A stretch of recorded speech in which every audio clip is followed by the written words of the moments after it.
Before I do my homily, I just want to talk about the readings today because I think they need some context before we try to understand what the church is teaching us. And each week, the church has a theme in its readings.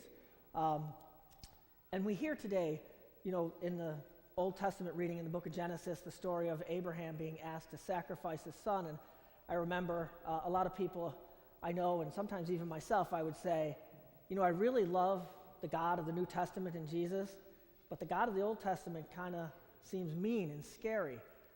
And the truth is, they're the same God.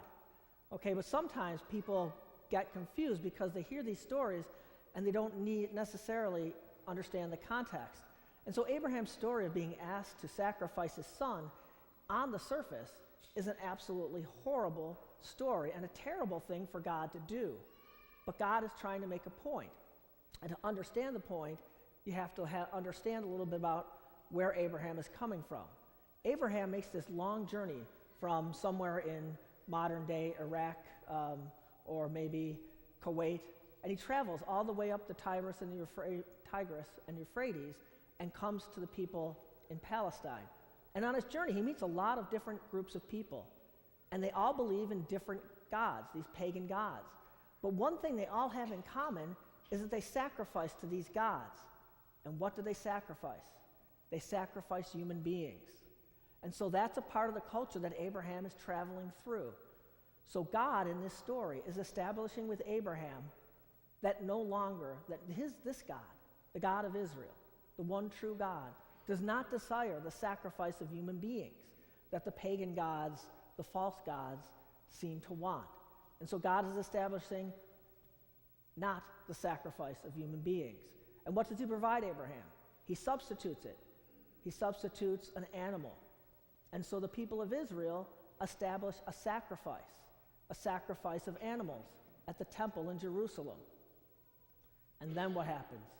Ultimately, God in the New Testament ends the sacrifice of animals by offering his own son as a sacrifice for our sins, as a sacrifice for us. And what does Jesus do before he sacrifices himself? He institutes the Eucharist for us to celebrate. The Eucharist that the church has celebrated for 2,000 years to unite his sacrifice and our sacrifices to the sacrifice of Christ on the cross. The Eucharist is that sacrifice that we offer to God, our sacrifice of our sufferings and pain, united with the sufferings of Christ to bring about the salvation of the world. It's kind of like most of you have children, or we all were children. And what's one of the first things our parents told us? Don't run into the street, right? It's one of the first things they try to teach you is don't run into the street. And of course, the first thing every kid does is run right for the street.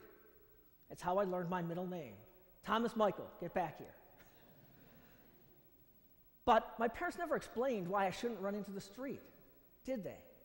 And most of you probably didn't explain to your children until they were old enough to understand. And that's the way God works with us. Over the history of salvation, through the Old Testament to the New Testament, God slowly reveals himself to his people. And so he starts out with animal sacrifice as a way of making atonement for the people of Israel. And then he leads us to the ultimate sacrifice, the sacrifice of Christ, to lead us to him completely. So we no longer sacrifice animals. But that's a process that Abraham has to learn. And so this message in the first reading is Abraham coming to understand that God desires a sacrifice not of his son, and ultimately not of animals, but the sacrifice of a contrite and humble heart, which is what God truly desires. But it takes time for the people to learn and understand that. And so we come to our reading today in the New Testament, the Transfiguration. It's a beautiful story. But behind that story is the idea that Jesus meets with two people, Elijah and Moses. And what do they represent? Because to us, they're just two people from the Old Testament. But to the people of Jesus' time, they represented the fulfillment of God's rules. Moses represents the law, Elijah represents prophecy. So Jesus is the fulfillment of the law and the prophecy. And that's what he's trying to establish in today's gospel, in today's story. but he's establishing it for Peter, James, and John, because they need to understand that in a very short time, Jesus is going to die the most humiliating death possible. He's going to die on a cross, and it's all going to seem for nothing. But this moment, this transfiguration, this moment of glory, they will remember when Jesus rises from the dead, and it will help them to understand God's plan for salvation. But it's also something deeper. It's also meant to be something for Jesus to cling to. When he has to endure his trial and suffering in the Garden of Gethsemane, the Garden of Agony, he will remember what God has promised him, that he is the beloved Son. And he will trust that promise. And that really comes to the point I want to make today for you to reflect on this week and the rest of Lent. It's the question of the promise. We have the promise that God made to Abraham. What was that promise?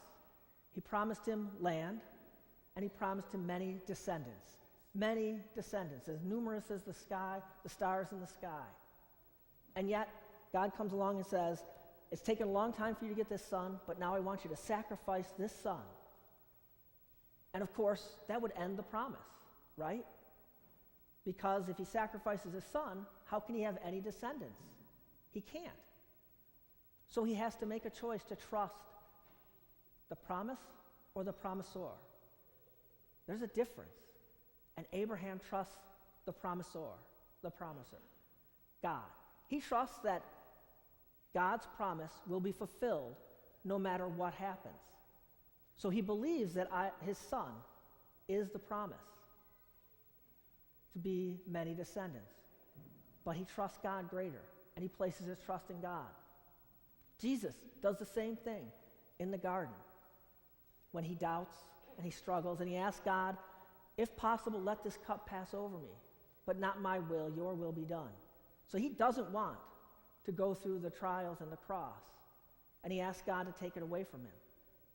But he trusts the promiser more than the promise. And that's the question I think we have to ask ourselves. God has made a promise to you. What does Paul say? Paul says, if God is for us, who can be against us? God has made the promise that he will always be for you, and nothing will be against you.